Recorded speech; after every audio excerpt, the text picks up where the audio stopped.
लगभग उनको 1 साल का हो जाता है तो गुरु सोचता है भी उनकी परीक्षा ली जाए। तो गुरु ने जब उनकी परीक्षा लेनी चाहिए तो क्या किया कि उनको एक गुफा, अंधेरी गुफा, उसके अंदर छोड़ा गया और उनको बोला गया भी इस गुफा के दूसरी साइड सबसे पहले कौन आता है। उसके अंदर काफ़ी घनघोर अंधेरा था और काफ़ी दिक्कतें भी आ रही थी, लेकिन कुछ उनके शिष्य थे जो फटाफट से बाहर आ गए और कुछ शिष्य थे धीरे धीरे आए, क्योंकि उसके अंदर कुछ उनके पैरों में चुभन थी। उनमें से कुछ शिष्य ने देखा भी एक आधी कोई चीज़ चुभ रही है, वो उठा ली।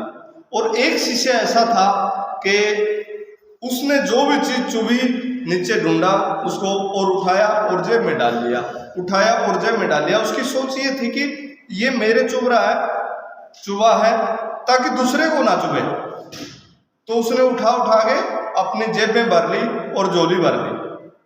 तो गुरुजी जैसे ही वो बाहर निकले, बाहर पहुंचे, तो गुरुजी ने कहा भी आप इतनी लेट क्यों आए, ये तो फटाफट आ गए।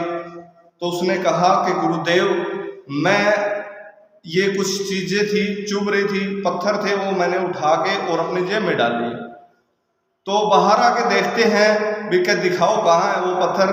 तो उसमें जेब में से जैसे वो उन्होंने पत्थर निकाले, झोली में से पत्थर निकाल के देखे तो वो सभी हीरे थे। तो उसने देखा, गुरुजी बड़े खुश हुए भी। उसने गुरुजी ने पूछा भी ये आपने किस वजह से उठाए? का मेरे चुभे हैं लेकिन दूसरे के ना चुभे, इसके करके मैंने उठाए थे। सो इसका मोरल है कि अगर हम जाने अनजाने में भी अगर हम अपनी हैबिट से किसी की हेल्प के लिए सोचते भी हैं तो हमारे का उसका भी बेनिफिट मिलता है। तो हमारी यानी पॉजिटिव सोच हमेशा हमारे को रखनी चाहिए। कहते हैं अच्छाई करने से क्या हो जाता है, अच्छाई करने से, कुछ अच्छा करने से क्या हो जाता है, लेकिन किसी के लिए अच्छा करने से बहुत कुछ हो जाता है।